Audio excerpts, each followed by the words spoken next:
قد أفلح المؤمنون. أعوذ بالله من الشيطان الرجيم. بسم الله الرحمن الرحيم. صلى الله على محمد وآله الطيبين الطاهرين.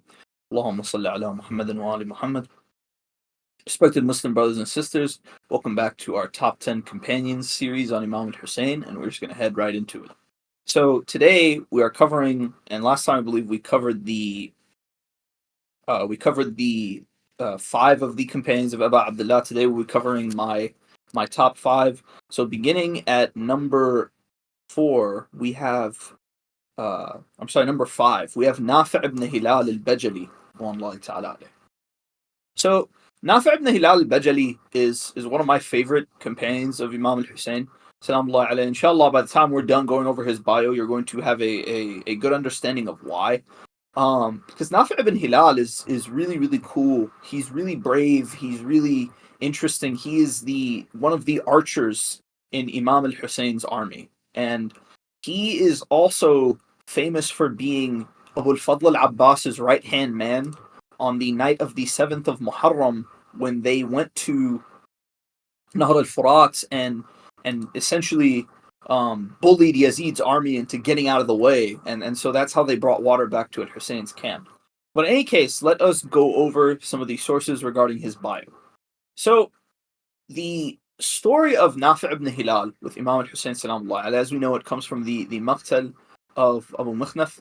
So we read that the first appearance of Nafi' ibn Hilal was when him and three other men, along with the poet al-Rammah ibn Adi, left Kufa. So there are five men total. They left al-Kufa. They had managed to get past the sentinels, to get past the people who Ibn Ziyad had appointed to block all the paths to and from Kufa, and they managed to catch up with Imam al-Hussein salamullah alayhi at a place called Udayb al-Hujunat. So this report can be found in Tarikh al-Tabari in volume 19, page 97 to 99, as well as a much shorter version in Balagari's Ansab al-Ashraf, volume 3, page 382. So the reports that they have, and I think this goes back to the Maqtal of Abi Mikhnaf, if I remember correctly, he says that as this group of five men, they were advancing towards al-Husayn salamullah alayh, al-Rammah ibn Adi was reciting the following verses, and they were reciting them along with him.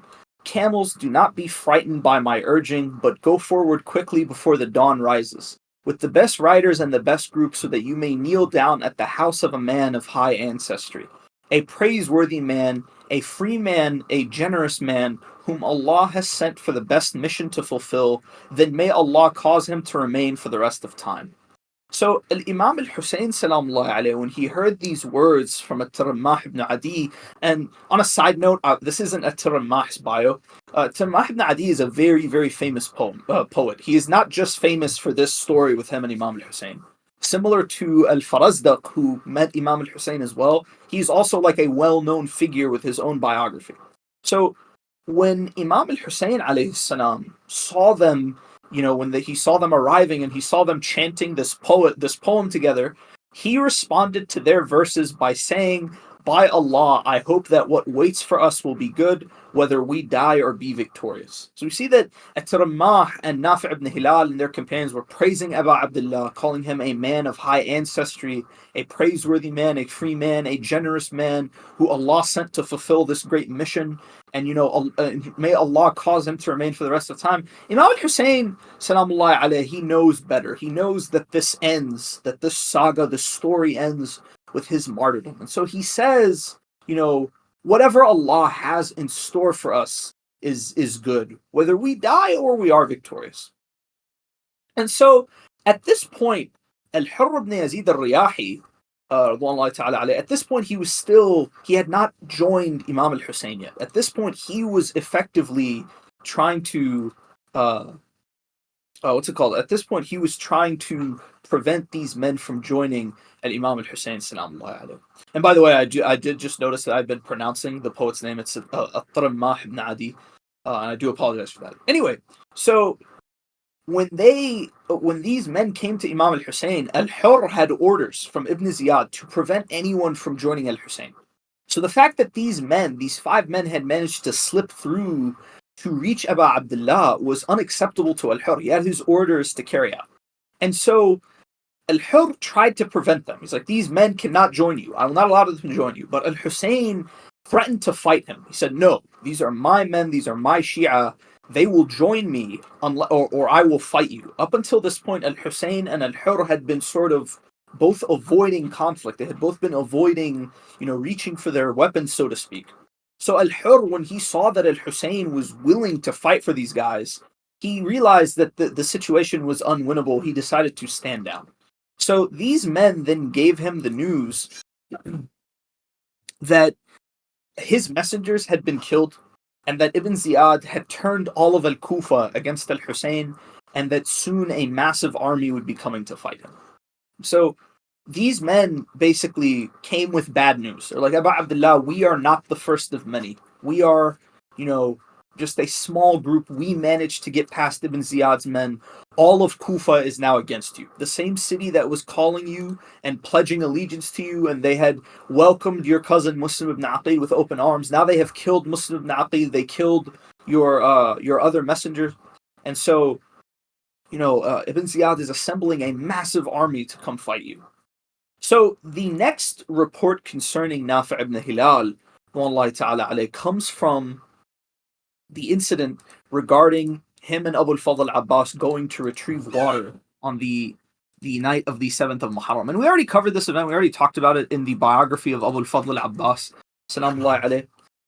But this is narrated by Humayd ibn Muslim. And as we know, Humayd ibn Muslim was one of the soldiers in Yazid's army. So he reports that Ibn Ziyad, la'natullahi alayh, ordered that al-Husayn alayhi salam and his camp be cut off from water on the 7th of Muharram. And so al-Husayn's army began to suffer from thirst.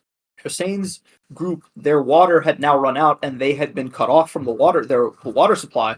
So al-Husayn alayhi salam ordered Abu al-Fadl al-Abbas ibn Ali along with 30 horsemen and 20 foot soldiers to go and acquire water for them. So they took with them 20 water skins, and Nafi' ibn Hilal was the standard bearer of this group. And this is something, a side note, when we read about battles in Islamic history, we see that someone is when we see that someone is appointed the standard bearer, that is a testament to that person's bravery. It is a testament to their courage. We see that this person, if they are chosen for this task, they must be someone who's very brave, who is exceptionally brave. So when this group, Abu al-Fadl Abbas and Nafi' ibn Hilal, and this small, squadron was sent by Abu Abdullah to the Euphrates River, they encountered Amr ibn al-Hajjaj al-Zubaydi, la'anahullah, who cried out, "Who goes there? What have you come for?" So Nafi' replied, "We have come to drink from this water that you are trying to keep from us." So Amr ibn al-Hajjaj replied, "Drink to your health." Nafi' said, "No, by Allah, I will not drink a drop of it while al-Husayn is thirsty and those of his followers whom you can see." And this is that echoing that same notion we always hear about Abu al-Fadl al-Abbas, that I won't drink before al-Husayn. So we see that Nafi' ibn Hilal is one of the people who uttered these words. It's like, I will not drink, because Amr ibn al-Hajjaj saying, yeah, you can drink, but you taking water back to al-Husayn is completely unacceptable. So then the rest reached him, and Amr ibn al-Hajjaj said, there is no way for these men to get water. We have only been stationed in this place to prevent them from getting water. When the rest of his followers reached Nafi', he ordered the foot soldiers, fill your water skins. The foot soldiers hurried and filled their water skins. Amr ibn al-Hajjaj and his followers rose against them, but al-Abbas ibn Ali alayhi salam and Nafi' ibn Hilal attacked them and kept them back. They went to the foot soldiers and told them to go while they remained behind to protect them. Amr ibn al-Hajjaj and his followers turned towards them and they charged at each other for a short time. A man from the tribe of Sudda, who was a follower of Amr ibn al-Hajjaj, was stabbed by Nafi' ibn Hilal. He thought it was nothing, but later complications developed. He died of his wound. The followers of al-Husayn returned with the water skins and took them to him. And again, this narrative was quoted by Tabari, page 107 to 108 in his Tarikh, and Baladri in volume 3, page 389. So And this is really interesting because we see that Nafi ibn Hilal is a man, he's willing to pick a fight. He's not someone, who can be bribed. He's not someone who can be reasoned with. We see that when it comes to this mission that he was sent on, retrieving water for al-Husayn's camp, it was just mainly him and Abu al-Fadl who did the fighting. They were enough to intimidate the enemies of Abu Abdullah al-Husayn. So, regarding his actions at the Battle of Karbala, we read in Tabari, in the Maqtal, in volume 19, page 135 to 136. And this is also quoted by al-Baladri, a shorter version in volume 3, page 399. He reports the following. He says that when the battle began, Amr ibn Qarad al-Ansari was killed fighting for al-Husayn. So he had a brother. His brother Ali, one brother was with al-Husayn, Amr ibn Qarad al-Ansari, and then the other brother, this Mal'un, was with Ibn Ziyad. So when he saw that his brother had been killed for al-Husayn, he was infuriated. And he, insulted Abu Abdullah al-Husayn, salamullah. It's like, you caused my brother to die. You misguided my brother. So al-Husayn tells him, it's like, no, your brother was guided, and you are the misguided one. So in a fury, this man, Ali ibn Qarad al-Ansari, attacked Imam al-Husayn, but Nafi ibn Hilal managed to wound him. He managed to wound him before his companions managed to pull him away. And so at this point is one of my favorite moments in the entire battle. It is a moment that when it comes to Karbala, this is definitely one of the mawaqif, one of the stances that the Ansar did that comes to mind. It's one of my favorite moments. This report is, interestingly, it's only found in Tabari's rendition of the Maktab. So we read in Tarikh al-Tabari in volume 19, page 136 to 137, that during the battle, Nafi ibn Hilal came out and he cried out his famous battle cry. And it's one of the greatest battle cries ever uttered by one of the Shia of the Ahlul Bayt.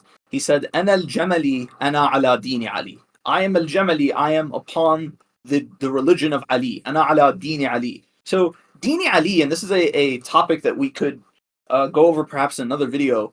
In the early days of Islam, like during the early battles of Islam, and the battle of Jamal, Siffin, later you see the other wars like al-Khazir, the wars between Mukhtar and his adversaries. The opposition, the Mukhalifin, had many names for the Shia. So they would call them, Saba'iyya, they would call them Turabiyya, they would call them Khashabiyya.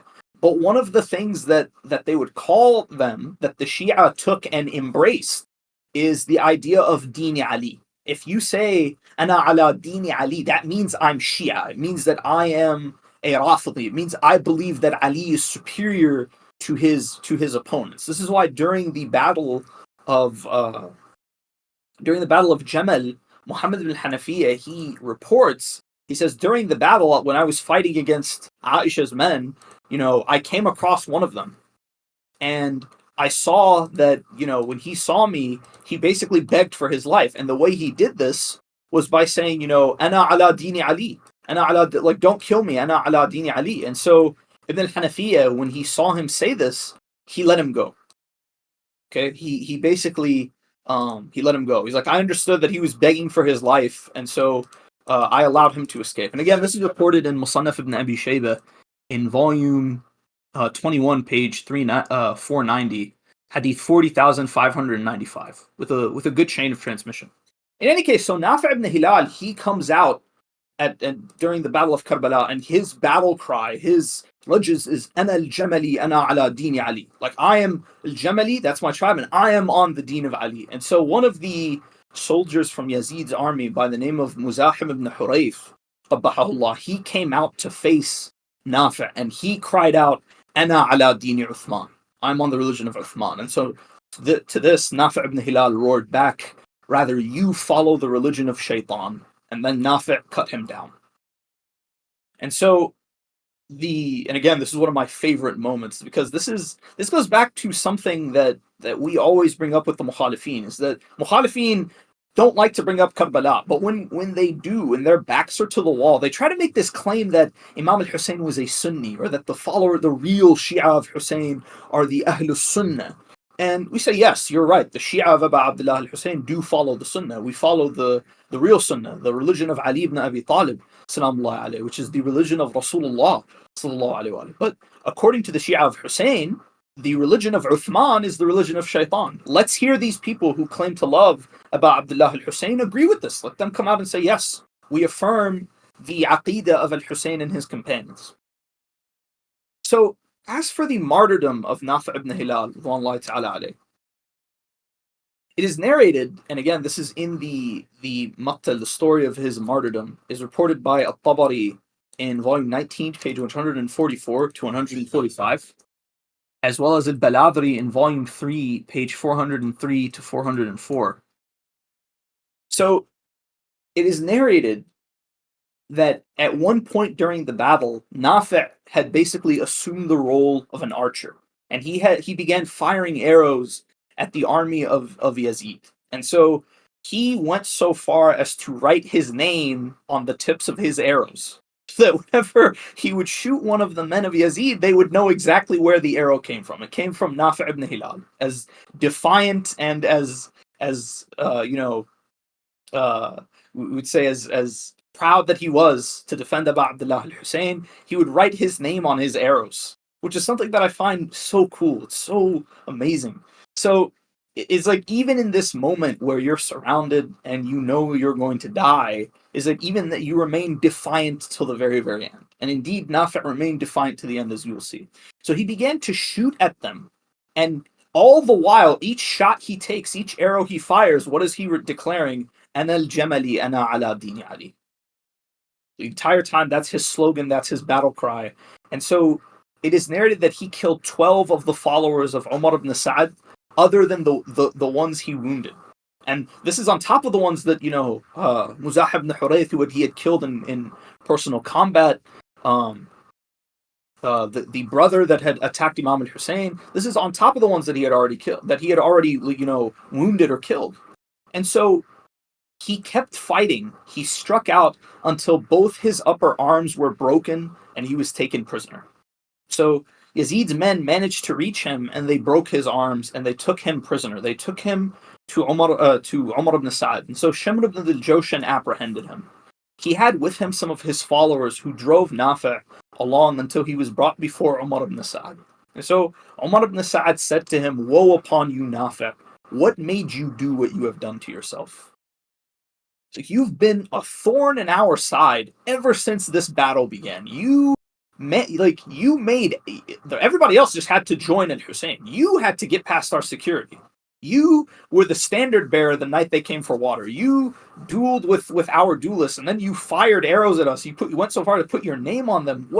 What's gotten into you? Why did you do this to yourself?" And so Nafi' replied, "My Lord has taught me what I should want." And this is a very, very beautiful line. Whenever a mu'min is asked, why are you suffering fi sabilillah? Why are you putting yourself through this? Like, Allah taught me what I should want.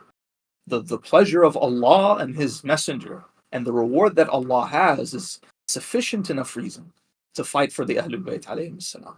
And so the report says blood was flowing onto his beard, and he continued. He said, "By Allah, I have killed 12 of you besides those I have wounded. I do not blame myself for the effort. If there remained to me an upper arm and a forearm, you would not have captured me." So Nafi' is not begging for his life. What is he saying? He says, Wallah, I killed 12 of you, and I'm proud of the fact that I've killed 12 of you. I'm satisfied with. I do not blame myself for that effort. I just wish I still had my arms, and you would not have captured me. And this, once again, we see this parallel between him and Abu al-Fadl al-Abbas. Had it not been for the loss of the right arm and for the loss of the left arm, I would have taken more of you down with me. And so Shamir la'inahullah said to Umar ibn Sa'ad, "Kill him, may Allah make you prosperous." And so prosperous. And Umar replied, "You brought him, you kill him if you want to." And so Shamir la'inahullah drew his sword, and Nafi' said to him, "By Allah, if you were one of the Muslims, how terrible you would feel to meet Allah with our blood on your hands. Alhamdulillah, who has ordained that our fate should come through the wicked ones of his creation." And then Ash-Shamr executed him, and he was martyred, alayhi rahmatullah. So that's Nafi ibn Hilal. And Nafi is one of those people who is not brought up very much in the majalis. You know, we hear about the other companions of Imam Hussein, but when we look at Nafi, and I don't like to repeat myself, but I think many of you listening, my brothers and sisters, would agree that Nafi is very similar. If we had to say there was one of the Ansar who reminded us of Abu al-Fadl Abbas, it would be Nafi, because he was Abu al-Fadl's right-hand man when it came to getting water for the camp of Hussein. You know, his arms were disabled. We see that his arms were broken, and that's the only reason he was taken prisoner. And he was, you know, upset at this. He's like, I wish I could have kept fighting you, but this is what Allah chose for me. This is what Allah destined for me. And so, you know, we look at Nafi ibn Hilal as this forgotten hero almost. And no doubt his battle cry is one that reverberates with the Shia to this day. No matter what tribe they're from, no matter where they come from, all of us are ala deen Ali. Walhamdulillahi Rabbil Alameen.